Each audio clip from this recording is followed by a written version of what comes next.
Hi, I'm Laurie Dobson. This is the island of Great Cranberry, and it is January 19th, 2021, Martin Luther King's birthday. I was listening to Amelia Boynton Robinson, who was a champion of the voting rights back in her day in Selma, and she was on a first name basis with Martin Luther King, who stayed in her house and helped her and was at her request to come to, and her husband, Mr. Boynton Robinson, and requested him to come to Selma, and they marched on the Edmund Pettus Bridge. She was the one that was beaten and left for dead, and her picture was broadcast all over the world. It resulted in the Voting Rights Act.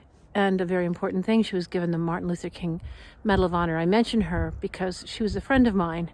I was running for office in 2002 and had a lot of trouble because I had said I was a supporter of Lyndon LaRouche for president that year, not a war candidate, Joe Lieberman. I wanted an anti-war president, so I had supported his campaign. He supported mine, and she came all the way up to be with me and to help me out. It was a lovely thing. I was in Connecticut at the time. She really impressed my children. My one daughter went on to win an award for writing about her and her effort with Martin Luther King. It was a tough time, but she got through it with a strong faith. And she supported Lyndon LaRouche after all of that because she believed he had the best policies, and she was going to be working so hard all her life. She lived into her hundreds. She was well educated, and she knew what they were. And she said it is essential to preserve people's rights to become registered voters. I remember that time with some nostalgia, and the reason is that back then, when she was helping me, the issue was to get on the ballot. The issue was to get people to vote.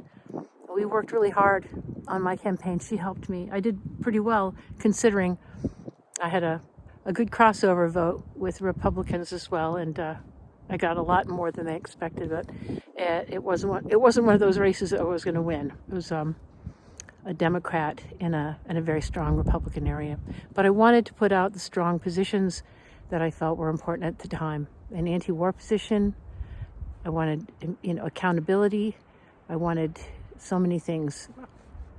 I didn't want to have my children die in wars, endless wars. I wanted to make sure that the most important platforms for peace could get put out there. And the moneyed interests were coming in so hard and strong. And the Iraq War, so, and the Afghanistan War, which is still continuing. So back then, it seemed like the biggest issues were getting people on the ballot. And today, all that Martin and those others did for voting rights to get people registered, that was the big pressure right back then. Get people to be able to vote so they could vote for their choice and they could get policies that supported them. Those are the same things that I saw people riding at the Capitol saying. Not as well. Definitely not as well. Martin Luther King went to jail at the time. He wasn't exactly beloved by the authorities. It was pretty awful back then, just like it's been with the women's suffragette movement. People don't understand how many women went to jail, how many women were beaten and killed. I mean, when you want change, especially social change, it's hard, but it's necessary to do it before things become so established. And right now is a perfect time for all of us to scale back, get some, perspective. I'm offering you some perspective from Acadia National Park. That's in the distance. I live on an island that gets to look at that. Just walk down the road. It's kind of cool. Great Cranberry. And so I'm lucky that I got here. I had to go through a lot of grief myself, and some of my races were not easy because I didn't say easy things. I didn't accept the money. Never got corrupted. And one Democrat at the Capitol, when they were trying to train us how to just be good personalities and not get into any policy, he said I reminded him of a junior leaguer kind of a candidate. And I said, thank you. And he said, well, that was not a compliment. And it isn't a compliment. You'll never get compliments and pats on the back and help of any kind if you're going to be the one that says the things that journalists should be saying on your behalf, right? Reflecting what the people want. And your job as a candidate is to try to run as hard as you can, as best you can, and say the most important things with the media reporting you accurately, not putting words in your mouth or changing what you say or denying and making you invisible or deplatforming you. But it's important that all people are able to express themselves, to have the respect of self-expression. And the people that we want in office, we must all decide should reflect those ideas the best way possible. And we shouldn't settle for less. We have settled for less. We think we had no choice, but we do have choice. I've seen Amelia, a strong lady, when I was running for office, and she was in her 90s. She was a towering woman, over 6 foot, beautiful soul, sweet and blessed nature. And she would remind people every time I saw her, when she showed up and helped me at 6 different things, just to help me, because she believed in my message. And Lyndon LaRouche's, she was a member of his institute, founded the Schiller Institute with them. She just reminded me that no matter what, I must understand it's so people can have a voice. That's the whole point of doing any of this. To give people a voice, people who haven't had one, whatever the color, their race, their whatever it is about them that makes them different, have not been given a voice. That's where we ought to go. That's where we ought to make sure that person gets a voice. So I've always wanted to be a voice for the voiceless. And when I've been running for my positions, I've tried to emphasize that. And it's kind of a scary thing because you never know what's going to come to you. But I think people were just so moved that I wanted to know what they thought, what they wanted, that they really took it seriously and gave me amazing answers. Mothers of handicapped kids, wanting decent health and human services, could write a book about it. People that just knew everything. And I met one person after another. It was such a humbling thing. I was also very humbled when I ran in 2001 and the election was on 9/11. I'll never forget the faces I met that day. People take it so seriously. Why can't the Senate treat this, get past their wounded or their damaged or their freaked out natures, their egos, and just hear what these people are saying? There's a voice there.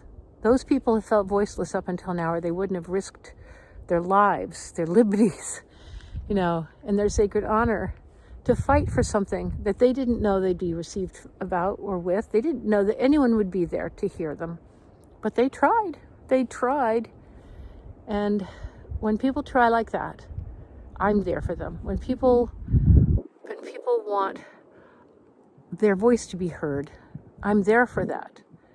When people try to find ways to express that to the best of their abilities, not causing violence upon others, I'm there for that.